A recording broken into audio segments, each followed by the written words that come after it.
Welcome to No Way But North, where we talk about the miracles of recovery and the tools used to achieve them. My name is Cooper Lyons. My clean date is November 27th, 2010. And not as always... You say it again, I'm going to cut you. I'm going to put a cigarette on your neck. Big John Meldrum. But that's the new thing I'm saying. That's not as always. But it's not as always. Like I said. Hey, responsibilities over here. I'm not shaming you. I feel like you are shaming me. The first couple times for sure, but not anymore. How you doing, buddy? I'm good. Good. Things are good. Life is good. Things are good, man. Just North Point's. Not gonna say that out loud, but causing a little bit of stress, but you're very grateful. I wouldn't even say it's really stress. It's a wise man once told me, you expect addicts to behave as addicts. And so, when we start getting into trouble is when, you expect them to behave a different way when they've been behaving the same way. So, yeah, that's very well put. North Point is going well, and, we're growing and moving and jiving and all that good fun stuff. So, yeah, I can't complain. I mean, I could complain, but nobody really feels sorry for me. So, yeah, or listen, really. So, yeah, life is good. You want to tell everybody that's listening to do that thing I always forget to tell them to do? What is it? Hit the like button and subscribe button. Smash that subscribe. Smash it at the bottom of this video. Please do that. It helps us build some momentum and things like that. So make sure you guys get that done. Helps us out. Spread the message. Spreads the message. Spreads the words of recovery. As Cooper Lyons would put it. I don't think I've ever said that line. I don't know. I hear it in my head. All right, guys. And as always, we have a guest with us. Our guest is coming back. Tom is back to join us for the second time. Tom is here to share with us his own personal journey into finding recovery. Tom has found 17 years of incredible life in recovery, has given back to a number of recovery communities, and has dedicated his life to helping others. Tom, thanks for joining us. You want to give everybody your clean date real quick? Sure. Clean date 6/20/2002. You just had a birthday 2 months ago. June, yeah. God, it feels like June was yesterday. Does, doesn't it? I love Tom, and Tom always smells amazing. I just want to put that out there because people can't smell him, but he smells delicious. Yeah, I want to say that's sandalwood, but I don't think I'm right. I think it's a mixture of I don't care. I feel strangely odd sniffing another man, but whenever I go to hug Tom, I get a big old. You take a little bit. Oh yeah, you got to. Nice. But Tom's a stud, man. He's old enough to be my dad. I can't agree. I couldn't agree more. That he's old enough to be my dad. True. I mean, 2002. No, that he's I was in stud. high school. That's crazy. 2012? 2002. 2002. Sorry, I don't know. I was. I was a sophomore in high school. I don't think I was even 10 years old yet. How old does that make you? But feel? look how good he looks, though, for his age. I was 32 when I got sober. So he was my age. Yeah, I was born in '94. I can't do math in my head. Right? That sounded physically painful. 94. You know what it is? Here's one thing. I'm gonna stop talking about Tom's appearance, and then we can get moving on. Okay. But Tom looks good for his age. Looks amazing. It's the salt and pepper in the beard. Yeah, no, you're so. And I can't wait to achieve that because I feel like when I get the salt and pepper, that's when I've hit that pinnacle. You're a silver fox for sure, Tom. Thanks, man. Silver. Well, You're a fox. And he smells amazing. Okay, we can move on. Today's quote is, "You can still make something beautiful and something powerful out of a really bad situation." Gabe Grunwald, and I hope I'm saying that last name right. I read that quote, and I know it's a little bit on the nose, but I had an alumni that recently relapsed. Actually, today was his first day. New clean date is his first day today. And he posted in our alumni app, and he's talking about, I let my guard down for 1 second. Now I'm starting to square one, but I'm still fighting. And whenever that happens, all I think about was, now it's part of your story. And now you're going to be in a meeting, and somebody's going to have experienced the same thing you just did. And they're going to need to hear that you were able to stay clean after that, and you were able to build that life in recovery, and you were able to have the relationships that you have, and you're going to be able to share that with that person and get them through the next 24 hours, the next week, next month. Right. And that's kind of what I think of when I think of a really bad situation. We don't shut the door on our past. We're able to use it to our advantage. Exactly. Who wants to go first? You're going to make me read it twice, so we'll let you go. Well, it just speaks to experience, strength, and hope over experience, strength, and exaggeration, right? I mean, I like that. Nobody goes to AA or treatment on a good day. right? What is it? It was either Clancy or Dr. Bob, or no, it wasn't Dr. Bob. What's the Chalk Talk guy? Dr. Phil? No, Chalk Talk. Oh, Father Martin. Father Martin, which is funny because I've been through treatment enough that I've probably seen him, prior to becoming a treatment facilitator. Employee. Oh man, Yeah. Saw that so many Good old times. Father The whole symptoms of recovery and symptoms of sobriety, I could probably go verbatim with that. But he said, it's like somebody walking by a dentist's office one day, no toothache at all, and saying, "Yeah, I think I'll have some teeth pulled." It just doesn't work like that. Nobody gets to AA on a winning streak, right? Nobody gets to recovery because it's working for them. Yeah, you got to go through some shit to make something powerful and beautiful. Yeah, definitely. All right, I'm going to read it again because John goes deaf whenever I start to talk the first time. You can still make something beautiful and something powerful out of a really bad situation. Gabe Grunwald. Me, period. Nobody can see you right now. Well, that's how it is. No. You just I'm cut on one yourself today. off. That's all right. They can see all this. Hey, no, you know what? I think that, the quote speaks for itself in the sense of sometimes we come from real crappy, shitty situations, and, we can choose to sit in those shitty situations, or we can choose to persevere and overcome them and become the amazing, spectacular people and learn from our mistakes and grow and get better and healthier and yeah. Yeah, like I said, a little on the nose, but I like that. I like that explanation. All right, guys. As you know, we're going to be diving into Tom's story. These are some of our favorite episodes. We get to learn more about the people we work with and where they came from and why they're the men and women that they are today. So, start us out from the beginning. What was your childhood like? What kind of things maybe contributed to your addiction before you even took that first drink, first hit, first pill, whatever it was? Well, so I had a pretty uneventful childhood, and I say that, coming from a childhood of, I don't know, it was just, I was pretty blessed. I had parents, I had an older sister. From the outside looking in, the funny thing about this is there was this old guy named Don when I got sober, when I finally really got sober, because I had a lot of attempts at getting sober. And there was this old guy, Don, and I think about Don quite a bit, I was sitting in an AA meeting, maybe 6 months sober, and I was bitching, man. I was just laying it all out there. I was spiritually puking on everybody. Yeah. Really Verbal fresh to vomit. recover. Just awful. And I was telling him how dysfunctional my childhood was, and playing my little violin. And that guy elbowed me, and he was a little guy, but he elbowed me really hard. And he goes, we know it was dysfunctional because you were in it. Any family you would have been in would have been dysfunctional because you were there, And knowing my parents' story and where they came from, really, they're doing the best they could with what they were given. But I think I was determined from the beginning to be an addict, an alcoholic.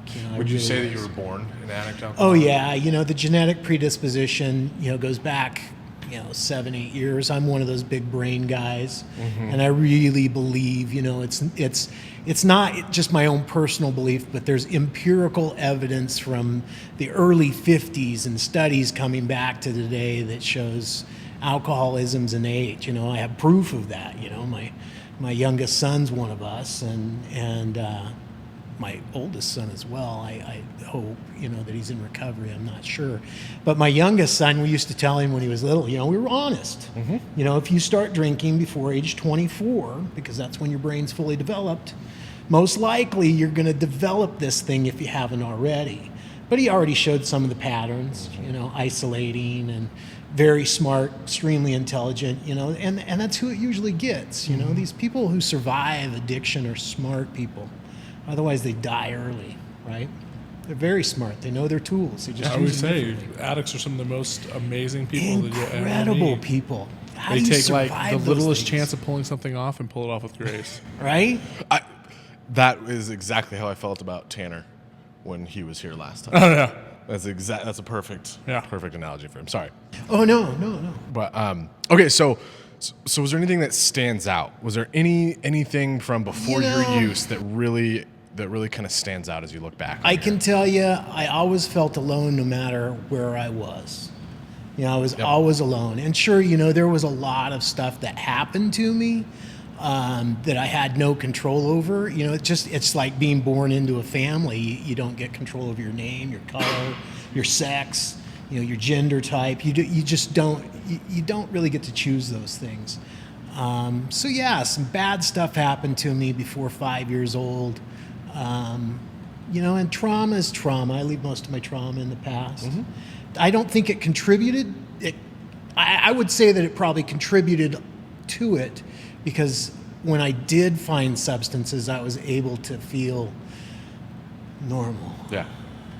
Well, and I think that's something that is universal across almost every single alcoholic and addict is I felt alone in a room full of people. Yeah. Evan had the best description ever. The handbook to life. Yeah. He said he felt like everybody around him had been given this handbook, this blueprint to living, and somebody forgot to give it to him. I was like, that's pretty spot on. Yeah. Yeah. Okay, so you're growing up. When did you first use, and how did your use develop? Well, I played around with alcohol at my parents were very social people. They owned businesses, and so I'd sip off of people's stuff, and it never really had any real effect on me. I don't think, I really ever got drunk until at least third grade. Okay. Yeah. So. And sorry, I want to backtrack to just a little bit. How was your relationship with your parents and your sister? Oh, sister and I, a lot of trauma there. Yeah. Yeah, it was not a healthy relationship from the beginning. A lot of abuse. And that's a part of it, is that first time, that first drunk. I knew it was magic, and I really look at it today. Again, I weigh things, right? And the positives were that, it was. I can tell you, I can tell you exactly when it was. It was 1978. It was the 4th of July. It was a hot morning. My parents had a champagne brunch for some of their more affluent customers. Yep. And big cedar house on a hillside. Again, like a bed and breakfast. Yeah, from the outside. No, they owned a jewelry store. Oh, okay. My mom still owns a retail business in Central Oregon and some other stuff. But the people were leaving, and I'd been watching them drink champagne and orange juice, mimosas, and I thought, yeah, I'm gonna have me one of them. And pretty soon it was like, I'm gonna have some of this bottle. And my sister, who was not delightful to me, and here's the thing, I don't want to blame my sister. She didn't force me, and I was not the easiest person to live with. And to tell you the truth, my sister is a very resilient woman. I mean, very resilient. Kids at a very young age, lots of dysfunction in the family, but still today, she's a drug dealer in Eugene, Oregon. She's doing really well for herself. She's a pharmacist. Works for a good company, makes good money. I was like, yeah, I'm sure she's going to promote drug dealing. But again, things were not, and they still, maybe never will be good between us. But, she caught me drinking out of a bottle, and my parents were outside, and she said, I'm going to tell on you. And it was the first time in my 8 years of life that I can tell you I was not afraid of that girl. I was not afraid of that woman, And I stood up to her, and she picked me up and threw me against a steel barrier wall, split my head open, So I had stitches, and I missed the fireworks that night. But I'll tell you, man, I wasn't afraid. I watched my dad yell at her instead of me. My mom, oh my God, I got an instant enabler that day. I'm bleeding all over her white shag carpet next to her avocado green refrigerator. It was the 70s. Uh-huh. And she takes me in the bathroom, makes me brush my teeth. She wraps a towel around my head because I'm bleeding, man. Head wound, big gash. Gotcha. Yeah, skull fracture type stuff. Dang. And, one of many concussions. I was a risk taker, another predominant factor. Yeah. But She takes me to the bathroom, makes me brush my teeth, hands me a stick of gum, and says, when we get to the emergency room, don't tell the doctor you've been drinking. So she's there to cover it up every time. Yep. And not only that, I got some Dilaudid that day too, so it was good. Yeah, well, and 8, I mean, that's a pretty young, that's fairly young for first use. Yeah. So, whether it was nature or not, I was set up to continue to use because Yep. it works so well. Yep. You got It was everything you magic. wanted, really. Oh, yeah. I missed the fireworks and got some stitches, but I got drugs and alcohol. Lost my sense of fear towards my sister. Felt at peace and ease, Didn't feel alone or scared of being alone. And the nice thing was, in the 70s, I was a latchkey kid, had a big house with a bar in it, They had a bar downstairs, a disco floor. John would love it for karaoke, Sounds like we got a thing. But, I could get in that bar after school every day and drink, and I would. And it got lonelier. That was the weird thing about it, because I'd invite guys over to spend the night with me in third grade. I'd be like, hey, you want to drink? And they'd be like, no, we get in trouble, because we were third graders. And I knew that if I drank that night, they were going to tell on me, so I'd not invite anybody over anymore. So you started drinking as often as you could right after that. Oh, yeah. Okay. Oh, yeah. And third, that's a lot. That's Yeah. crazy. Okay. So then how did it develop? So Sixth grade, yeah. right? I met this guy named Justin. You finally met somebody And else. I was like, that- dude, you want to get drunk? And he's like, yeah. I was like, all right, we're best friends.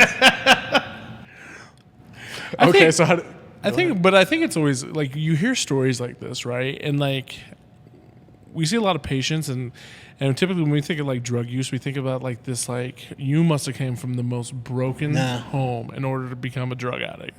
Like mom must have been a prostitute, dad must have been a pimp, like you were Granted, there's probably some situations like that. Oh, yeah. But it doesn't always have to come from like this tragic home where like it was broken and there's, a single parent and stuff like that. So it's always interesting, you hear like, there was some trauma and there was some dysfunction within the family, but like for the most part, like parents owned a successful business. We had a nice house. We had this. So From the outside looking in, you Yeah. know. And again, every family has, that dysfunction. Otherwise, it wouldn't really be a family. But, that's true. That is true. Yeah, and again, where my parents were coming from, my dad, was he's an abused child, Yeah. and guy never hit me, yelled at me a lot, and maybe he spanked me and stuff, but he never hit me. And as far as alcoholism, man, I remember he was cop, so I remember seeing him drunk once at this cop party because cops like to party. And it was at the house. We came home from California early because we do these separate vacation things, and he was a workaholic. All these things kind of set us up for it. But only time I ever saw my dad drunk, really drunk, and he definitely made a fool out of himself. Even then, I was probably 8th grade, 9th grade. I knew that he couldn't handle his liquor. So Interesting. yeah, Yeah, that's a pretty adult lightweight. thought for an 8th grader. I wouldn't expect anything less than Tom. Tom is a very methodical person. oh man, all evidence based, man. Like, it's If just it worked, you did it again. first, like polar bears and ice holes. Right? Polar bears and and ice ice holes. You change your perception on reality. Still use that one. Yeah. All right, so how did the use? You met Justin, so you even less isolation now, and more opening up into drinking and using. yeah. So let's jump to like high school after high school. What did use look like then? What was life like? Well, I'm sure we're jumping over a lot of a content lot. there. But just, Justin, the first night I lost my first job. In fact, the only job I ever lost due to my drinking, I lost the night he and I started drinking in 6th grade. I lost my paper route because I couldn't do it drunk. I couldn't do it right drunk. We tried. A lot of legal involvement, but my dad was a cop, so I'd get ride homes, and my friends would get MIPs.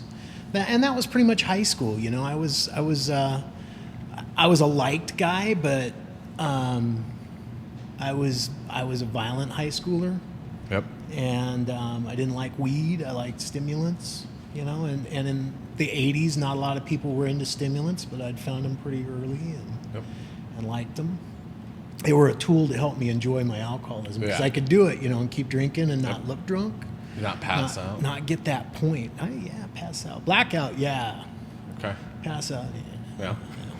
Keep drinking. So I was asked to leave high school. Okay. And Very nicely, I'm sure. loud and obnoxious yawning. Yep. And I was very bullheaded. They wanted me to do this 8th grade math class while I was in chemistry math at the same time. And I'm like, why would I want to finish that? It's just stupid, Yep. And the teacher didn't like me either for good reason.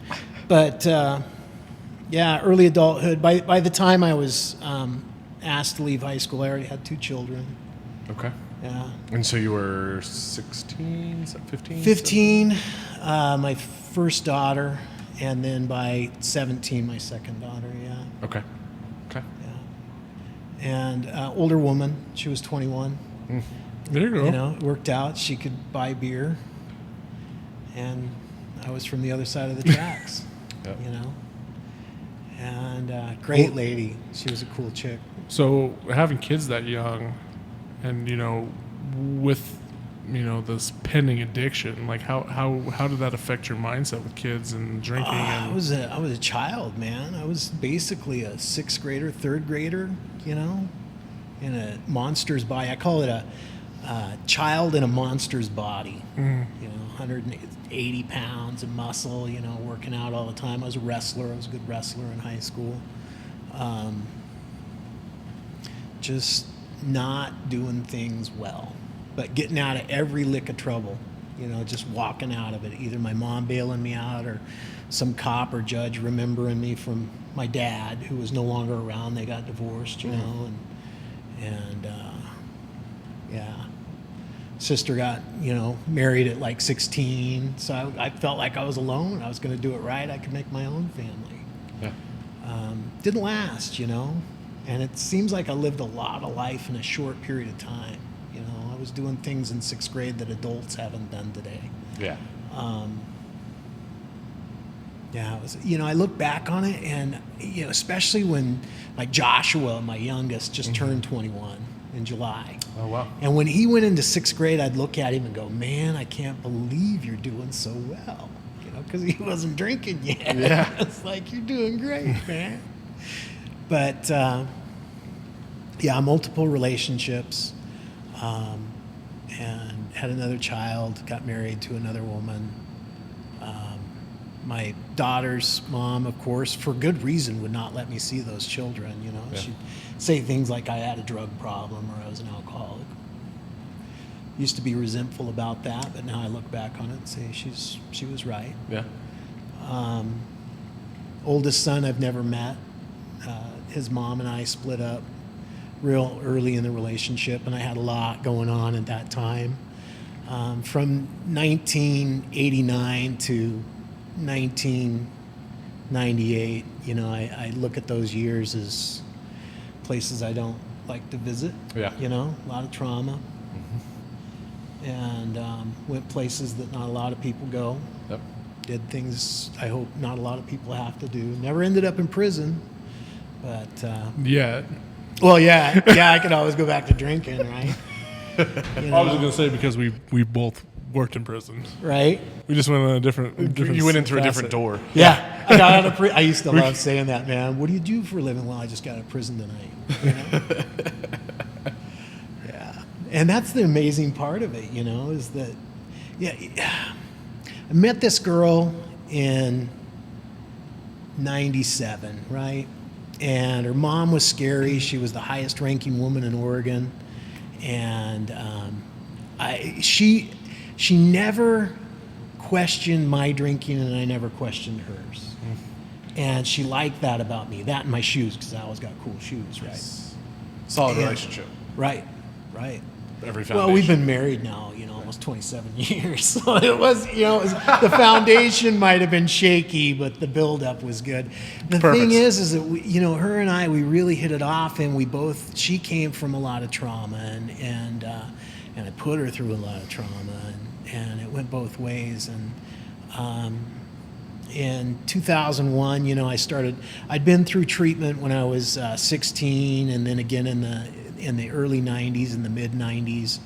I'd go into AA and I'd sit down and what I call it today is I'd get another idea of how to do this thing without, any spirituality or anything like that. And I'd move away from it. And just to stay in the solution, I got to say that everything that I did led me to one point. And with your quote tonight, one of the first things that comes to mind is was it Father's Day weekend in 2002? I'd been praying, just help me stop drinking. A month earlier, I got arrested at my place of business for being sober. And by that time, I was a pretty respectable guy, at least in my own mind. Everybody else knew who I was. And So it was arrested for being sober. Arrested for being sober. What was that? My wife would cry at me, and sometimes people cry. Yep. Well, she would cry at me, and it was like rain in a monsoon coming sideways at you. Yep. And I loved her. I really loved her. And she's begging me to stop drinking and stop using. She's like, you spent all our money gambling, and you're drunk all the time. You're sleeping on the couch. I'm worried about you. More than just that, and worried about the kids and how afraid of you they've become, and the things that you're doing. And so I stopped drinking for 3 days. Yeah. And on the third day, I went to work. It was a beautiful idea, and it was family business. Somebody had criticized something that I was doing, and I had no tool for it, so I freaked out. And I can remember getting arrested. Of course, the cop knew me by name back then. By that time, all the old favors of my father had kind of weaned off. There was nothing left. And I was hitting my bottom more often. He's taking me to the cop shop, and I'm just filled with shame. I mean, so much shame that I've just gotten arrested at my place of business. I'm sober. And he's asking me what I'm on. And I'm like, nothing. This is me sober. This is what it looks like when Tom's sober. Yep. And he's like, you need some help. And I'm like, no, I don't. I'm sober. This is it. And that's what it was. Me and of myself without substance, I'm insane. I'm uncomfortable. I'm fearful. I don't know how to handle life on life's terms. Alone. So by that time I couldn't go to bars anymore because they'd all asked me to leave. Yep. A little bit of that violence thing, and there was one place in town that had served me, and a friend of mine Justin, came and bailed me out of jail. Wow, so you guys stayed in touch, huh? Yeah. Well, yeah. He's awesome. sober today That's awesome. after several interventions from good friends. But and congratulations to him. But yeah, we went to the only tav that had served us, and he's like, you just got to quit drinking. And I'm like, that's what I did. And he's like, well, just smoke pot, man. And I'm like, I've tried that. It just doesn't. The marijuana maintenance thing makes me thirsty. Yeah. And then I got to do all these other substances so I can continue to control and enjoy my substance use. Yeah. And then the next month, I can, the turning point was this and nothing less. I knew I was insane because I sat on the couch that night. My wife and I were back on good terms. That took some good manipulation on my part. And she went out with her friends to the bar, and I had this really cute little green sports car. And I told, give me a call at 10 o'clock. I'll come down and pick you up. Justin lived about a block away from me. We'd been over there barbecuing. Had drank about a case of beer, and between us. And she hadn't called me. I could feel that anger and insanity and jealousy just welling up in me. And I kept watching the clock on the wall, and I told myself at one point, if I leave here, I'm going to get arrested. So I grabbed my keys and I left. And, it's totally insane to know what the next thing that's going to happen is, And that you don't want it to happen. and to do it anyway. Yep. Not have any control, total powerlessness over my disease.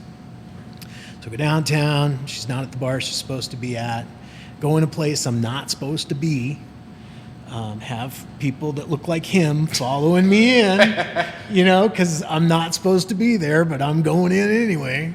And there she is, and she's sitting next to this poor dude, who doesn't know what the hell's going on. And things happen there, and then I get her in the car, and we're on our way home. I was just telling Justin like a week earlier, I just put new tires on this car, and it cornered like it was on rails. Great little sports car, Coming up the hill to our house, doing maybe 45, hit some wet pavement, spun out, hit a children at play sign, sideways. And in Prineville, they own their own railroad, so most of the signposts are made out of railroad ties. Oh, yeah. Fuck your And shit up. yeah, and it really came close to her head, and she was pissed and scared. And she'd grown up in that and really didn't deserve it. Didn't ask for it. So she got out of the car. She wouldn't get back in. And a neighbor came out, and we're screaming at each other, and I left. And I knew what was going to happen next. I knew the cops were going to come. They're going to come investigate this thing. And I limped that car home. I was only a couple blocks away, and I ate some potato chips. And then I got thirsty, so I drank some more. And they came, and they opened the door, and they asked me, if I was going to go quietly. And Brandy was like, "You better go quietly," And I was like, "Yeah, I'll go quietly." And I spent the night in jail. So I was, the month before I was sober, arrested, and in the next month I'm arrested drunk for my second DUI. So the best thing that ever happened to me in my life is that night that I got arrested. Wasn't the last time I drank. I had something similar. I started going to Asheville, went to my first meeting, kept using after that, but that seed had been planted that I needed to stop. Yeah. It sounds like that's what happened. Oh yeah. I'd been to AA, I'd been to treatment, and I knew I had to stop. But when I stopped, I got sick. I got physically sick, and then I did crazy things. I'd lose my mind. Delirium is not a place anybody wants to be. And my wife gave me the ultimatum. I got out of jail a couple days later. They couldn't hold me anymore, and she gave me the ultimatum. I couldn't come home. So went up to my mom's house. My mom was actually in Alaska. Oh. So it was kind of a coincidence of great spiritual significance. Yeah. Because she couldn't bail me out. I had to sit in there with that stuff. Yeah. And I got out, and I was shaking so bad. I had to drink. Brandy had said, "If you drink, I'm going to leave you forever." So I called this place, much like North Point, heavy on the 12 steps. They don't do 12 steps in treatment, but they're like, this is discovery, and this is recovery. We're going to show you what's wrong and how to fix it. Now go over here and stick with this new culture of people who have been in recovery for a while, So I went there. I went to this place, sat down with my wife. I remember the lady, because you think most drug and alcohol counselors back then, at least, were recovery counselors. And this lady, I'd start telling her little bits and pieces of my story, and she'd be like, "How many children do you have? You're 32? I hope you're fixed." All kinds. She's just rude, Yeah. But still, I deserved it. I really Ignorant, did. sounds like. Oh, it was weird. Yeah. It was weird. But went through that program, went through 4 days of detox, went through delirium tremens, was in a hospital, all the medications. I have to say, I think most people I've met that have gone through delirium tremens do not have, or their minds are not as sharp as yours. Yeah, I definitely. You really lucked out. I should have been a brain surgeon. I agree. I burned Be a some mad of my scientist. chances. My wife's like, she's like, "Why don't you go be a doctor?" Because I want to do my residency at 70. God. Couldn't imagine Tom as a doctor. Can you imagine sitting there I'd waiting have for the him to best Tom bedside come in? manner, man. Oh my God. Let me give you some more Oxycontin. You look like you need some fentanyl. Yeah. Yeah. Fuck. I got really fortunate in that treatment center. It was a great treatment center. Took me to a lot of Alcoholics Anonymous meetings. Started praying in treatment. Is there any moments that stand out? You Like know, in a meeting they took you to, or something a counselor said? Or, I had this counselor named George, big Irish dude. I've heard you talk about Yeah, George and George. treatment before. And George told me, he said, you could teach treatment. You've been to treatment enough? He goes, the thing is that you've never got into recovery. You know how to do treatment, now you got to learn how to do recovery, so go to AA, And I did everything. He told me something else. And coming from a counselor from Washington State, and again, this was in Oregon, in Eugene, he told me that alcoholism and addiction is 100% curable if you do everything I ask you to do. And I was like, all right, I don't want to live like this anymore. He said, well, start going to AA for sure. Get a sponsor. Work the steps. Don't dally around it. Find somebody and do these things. Mm-hmm. It doesn't say that we don't do these things. In fact, that's what AA was kind of built around. I know that today that most, early folks in AA didn't get to step 8 before they could go to a meeting. Yep. So, George was really instrumental. Really instrumental. Early sponsorship, people in AA that kind of carried me through all that. Mm-hmm. Yeah, it's good. Yeah, so what was your first year? So you found 12 Steps, you found a sponsor. Oh, yeah. I'm assuming you did all that, the deal. What was that Roy like? Fox. Say it again? This guy named Roy Fox. Roy Fox. Roy Fox. Oh, that's a badass First name. That time guy I sounds met badass. Roy Fox, I'd gotten out of my first treatment center, and there was this little AA meeting at First and Hawley at this Episcopal church, and they smoked back then in AA meetings, and I was in I just got my license taken away for the first time. I was probably 16, just gotten it and then had it taken away again. But he was sitting on the couch. It was 12 years earlier, so I was probably 18. And he was sitting on the couch and he's just shaking. And he's this mean-looking redheaded dude with cut and, crew cut and no eyebrows. None. I mean, they were gone. No hair on his arms, just mean-looking, shaking, going through trimmers, man.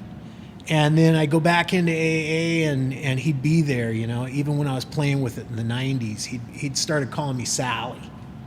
I'm sure you loved that. It's a verse out of the Big Book. We smile at such a Sally. He's like a boy whistling in the dark to keep his spirits up, So, I don't think anything would have pissed me off more when I was first coming to meetings if somebody started calling me Sally. yeah, but he was just this, it was that guy that you knew that he was dangerous. Yeah. And he became my first sponsor. He came, 12 years later, he's happy, living in this little shoebox, driving a pink Suzuki Samurai. Everything that I thought happiness revolved around had to do with the almighty dollar and having the right cars and all that, but they never really made me happy, and that's a part of that discomfort, that disease that I have. Yep. And Roy was happy, man. He was going through liver cancer, and he'd been sober that whole time. Yep. And he took me through the steps, and he kept me accountable in a big way. So going through the first 12, going through the 12 steps the first time, I feel like there's a step always that trips somebody up or something happens that holds them back in their recovery. And I know that you'd had a lot of stints with 12 steps in treatment before. So this time that's stuck, what things helped and what things hindered? I read the book. That's a good start. I took it as an instruction, A textbook. I had great sponsorship. He was agnostic, and I was agnostic at the time too. And he told me to put the whole God thing on a shelf and just kind of do the deal until it happened. Most people get really afraid around, 3, 4, 5.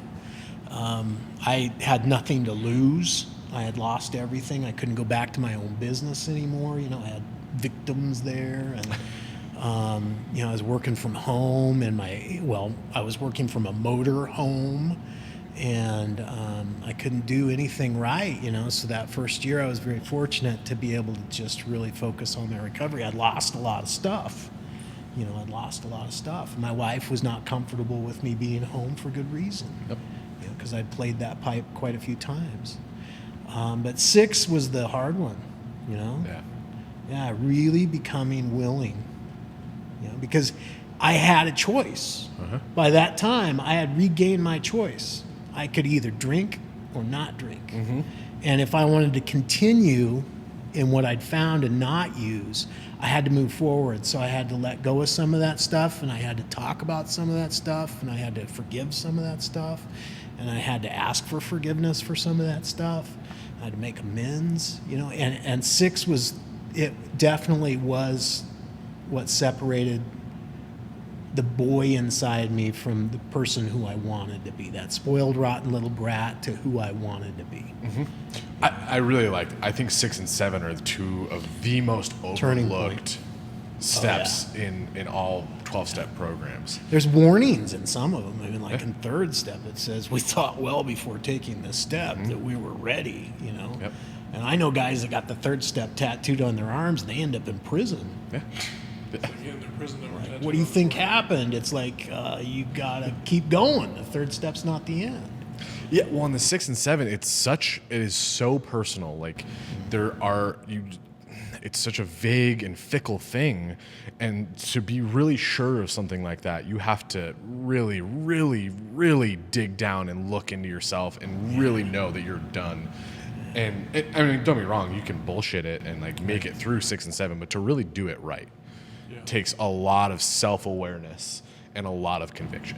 Yeah. And so, I don't think people talk about that. Even in 12-step meetings, I don't think people talk about 6 and 7 nearly enough. No. And I didn't realize how big a deal it was until 5 years in, and I got a second sponsor, and he's like, no, this is like a big deal. We don't just say that we're willing or we've made a decision. No. I mean, time made a to take decision to action. turn our will and our lives Right. over to the care of God as we understood Him. That is fucking massive. It's only one sentence. Yep. You know, if we weren't willing, we prayed for the willingness. Yeah. And that's one thing, you know, being sober has really shown me is that I got to be careful what I pray for. Well, and there's not the Probably thing for get me it. is there's not a test. Like, I can't take a test or write a step about, okay, yeah, no, I'm willing. Yeah. Like, who knows how I'm gonna feel in a week. Yeah. So it's that fickle back and forth, like, because my brain and my disease will fight that one harder than any of the 100%, others. you know. And you know, for me, it was I got to that point, and it's like I've been beat up enough. Okay, I'm willing to let go of this resentment that I didn't talk about in step 5. Yep. You know, so I'm going to call my sponsor. I got it on a piece of paper. I'm going to show up downstairs, and there's the first person sitting next to my sponsor on the list. You know, and he's like, "Yeah, we knew that line because they told us they're 4-step too, stupid." You know, it's like, oh man. So it was like this little miracle. I'm like, dude, you don't understand. He's like, well, are you willing to make amends now? And I'm like, yeah, don't hesitate. You know, and then the next thing is like, you know, I get home from all of this great stuff happening, and I just became willing to have this spiritual awakening, and I'm all kumbaya. And my wife and my kids are gone. Yep. You know, they're gone. They split. And I'm like, what is going on? And you're how many months sober at this point? 6 months. Okay. And so you're living with them again. I'm getting back with her. You know, Okay. I'm getting back with her. I'm mowing the lawn, and you know, I'm taking her out on dates, and Yep. I'm staying there during the week. You know, as long as she's okay with that. And she had her own. You know, you know, and she wouldn't mind me saying this, but her recovery date is one day after mine. Okay. One day. And as long as I don't drink or use, I don't ever have to try to catch up to my wife. There you go. Told that one a few times, have you? So, you know, and man, she, you know, talk about a spiritual malady. She stopped the day after me, so she's 6 months sober and not going to AA, you know, not doing anything. And she's, you know, she's got her own story, but it's fabulous. You know? Good. She's definitely, you know, somebody that's spiritual giant in my world. Good. Definitely That's a spiritual giant. That's a beautiful term for somebody in your life. Spiritual giant. You're my Well, spiritual giant. Shut your mouth. when we got really into AA, and things were grooving, and she started coming, again, that sponsor, he wouldn't let me sit with her and stuff. For about the first 9 years I was sober, nobody knew we were even married in AA because we did our own thing, Which I think is separated us. really good. Yeah, we're anomalies because most people don't stay sober in couples that get sober together. There's a few, I know a few, but a lot of people don't stay sober from age 16, 17, 18, 21. So it's like George said, it's 100% possible. You just have to follow all those recommendations. Do everything you're told. Yeah. So we started to touch on it. What you mean? Wife and kids left the house 6 months sober. Yeah. What things, including that, start from that? But what challenges did you face in your 17 years of recovery? Oh man, everything that's happened could happen. I had a pretty comfy job, and some bad behaviors continued to happen between my mom and I, so I left that place. Yep. And went to work in treatment. Got a degree in chemical dependency. Lots of struggles. Gold-plated problems, man, though, because all those struggles turned into something better. I met this really cool cat from Texas, Courtney, and I'm not sure if he's sober today or not. Last time I saw him, he definitely wasn't. But he showed me a different way to utilize the steps, and when I walk through the steps, I get these little spiritual awakenings. These little spiritual awakenings. Tons of stuff, that is just not worth going backwards to me today. Yeah. It just doesn't look appealing. So I can sit through discomfort, and I know that when something bad, when the shit hits the fan, that something really beautiful is going to come out of it. Because again, the best thing that ever happened to me was a DUI, a reckless endangering, running from the police, and not getting out of it. Can you imagine Tom? Like Tom's got a lot of energy right now. Could you imagine Tom? I would love to have hung out with Tom back then. Yeah. honestly. I say that about everybody that we do, like that works with us. I'm like, I wish I could have seen what you were like. Partied with you for a day. I don't party. Well, let's make that clear. I don't You party. party, you just don't drink or use. But I'm just curious. Like Tom now, could you imagine Tom then? Yeah. A perfect disaster. I think Justin, because he was my best friend. He used to keep me on a little bit of a leash, and then when I'd get to that tipping point, he'd just let me go and watch all the dominoes fall and just sit back and laugh. That's yeah. And you guys are still friends today. Oh yeah, Shout out to Justin. I don't know Justin. what camera we're at. Justin J. Shout out to Justin for bringing the chaos to us that is Tom. Yeah. Polar bears and ice holes. All right. Tom, is there anything that you want to leave us with? Anything that you want to say to John or I or anybody that might be listening that's struggling with recovery, that's struggling with finding recovery, that's maybe a year in and is thinking about using, that's struggling with losing their kids and their wife? Anybody that might need to hear something? Well, if you've gotten sober before, and again, it took me 12 years to get 1 year. I knew a lot. Don't die and don't stop. Don't stop trying. It's there. Yeah. Other than I used to be totally against the whole spiritual aspect, and Alcoholics Anonymous being a bunch of old men sitting around telling war stories. It was my responsibility once I found out that I had this disease to do everything in my power to arrest it. And after 17 years, I still have that responsibility today.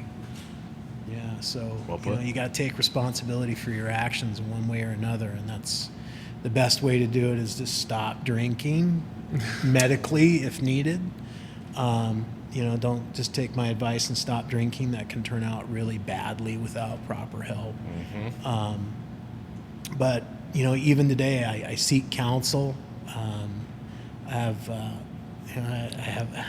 Brandy and I have like a friendship that's incredible, and it just grows. It's wild. It is. 'Cause It is super cool to see. Like it's weird. them on Facebook. Yeah. I'm low key jealous. Well, I love how Tom just lights up whenever he talks about his wife. Oh, yeah. Like he She's gets a cool tear in chick. his eye, he gets a giant smile. Right? Tom, I hope one day I can talk about a woman like that. 100%. Yeah, she's out there. Brandy used to talk Bra- about Grace. I thought she was talking about some chick. That was a girl's name. And then when I got it in the spiritual context, I really didn't know what it was. And today I do. I'm getting better than I deserve. I really deserve a lot worse than what I'm getting. And I lead a pretty blessed life. Damn right. Yeah, I owe it all to Alcoholics Anonymous. I love it. That's way cool. Anything you want to leave us with? I don't think you can follow up with tear. I mean, no, I can't. No, absolutely. No, Tom is a cool guy. I remember the first time I met Tom. He was it was when you got hired on at Evergreen, and Tom had to come down here, and I was a lonely counselor over at Ashwood, and they go, "Hey, you got the head honcho from over at Evergreen coming down. He's gonna be shadowing you. You're gonna show him how to do assessments." And I'm like, I meet Tom, and he is all over the place. I was like, oh my gosh. So we go into group, and they're like, he's going to facilitate group tonight. So we start in, and he has got the group so spun up because Tom's going every which direction. And even I was sitting there, and I'm like, he was doing polar bears and ice holes. That's why I always say polar bears and ice holes. And I'm sitting here, and the patients are getting pissed off. I'm like, this is about to be the longest 3-hour group ever. And Tom so eloquently brought it back around, and I was like,